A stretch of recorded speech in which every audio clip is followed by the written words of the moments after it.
My understanding, I wonder if you'd tell me whether I'm correct. I think you said that the climate on Earth is especially driven by the sun, which seems to be pretty obvious, but also the distance from the sun. Are they the major matters which affect climate change in Australia? That is the major driver of climate. The sun puts out a variable amount of energy, and this is cyclical. And we've been measuring these 22-year cycles for nearly 400 years.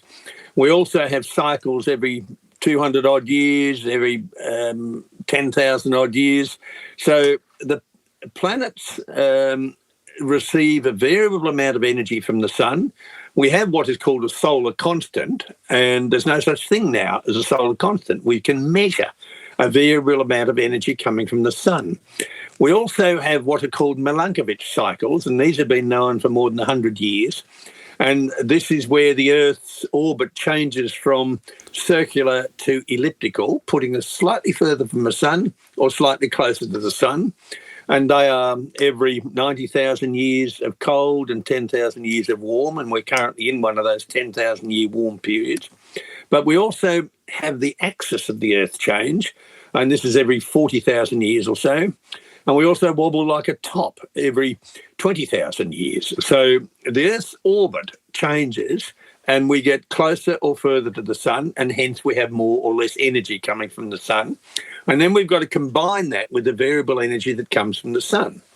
We also have other factors driving the climate, such as tectonism, and that is the pulling apart and stitching back together the continents. This releases masses of carbon dioxide into the atmosphere, which doesn't appear to drive climate, but it also releases a lot of heat. And that heat goes into the oceans. 70% of the planet at present is oceans.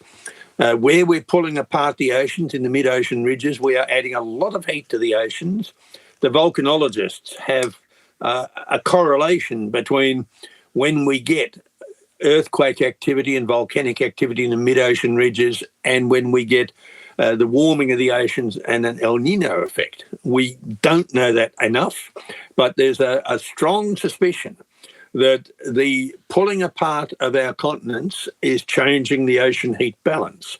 We also have a bad galactic address every 143 million years, and this is when we get bombarded by cosmic radiation. This builds up cloud cover. The cloud cover reflects heat and light, and we cool down. And there's extremely good proxies and records that are used to measure cloud cover. For example, someone got a magnificent research grant in Europe to go to all the great art galleries and look at all the landscape paintings over the last 1,000 years. And by looking at the paintings, they estimated the amount of cloud cover and tied that cloud cover from old paintings in with the cosmic radiation flux. And lo and behold, there was a perfect correlation. The artists correctly recorded that we were having cooler periods of time. Now, what a research grant to get to go to every art gallery in Europe. I'd love that. Some people have got all the luck. Yes. And we also have recently found a Martian orbital climate force. We also have climate forces in the ocean where every 60 years the oceans warm up a little bit, and we know this from Chinese crop harvests. We know it from the opening of the Northwest Passage. Every 18.7 years we push warm water into the Arctic, but the main climate driver is the sun. That is combined with the orbit, and these other factors are minor. But when you get two or three of these factors lined up together, you get a very rapid and massive climate change. And that's happened in the past. No legislation is going to stop it happening in the future. And when we look back right through the geological past, we have had more than 80% of time when we've had up to 500 times more carbon dioxide in the atmosphere than now. And what did we had? We had ice ages. So there's absolutely no relationship over history between carbon dioxide in the atmosphere and climate change. So I think we've got a whole industry now of bloodsuckers that have been built on a house of cards, And we're seeing things fall apart slowly. For example, I read in today's press that Volvo, Mercedes-Benz and Bentley have now abandoned building electric vehicles. It's not going to work. We are now having a situation where Germany has spent 700 billion euros on alternatives to energy or renewable energy, and they could have saved that money and reduced their emissions by 73% if they had stuck with nuclear.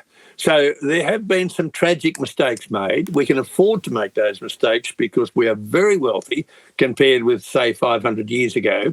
And I think Armageddon is on us, and it's a financial Armageddon, that there is a reality out there, and all of the harebrained schemes have been put up for long cables to go to Singapore and elsewhere will be shown to be fallacious.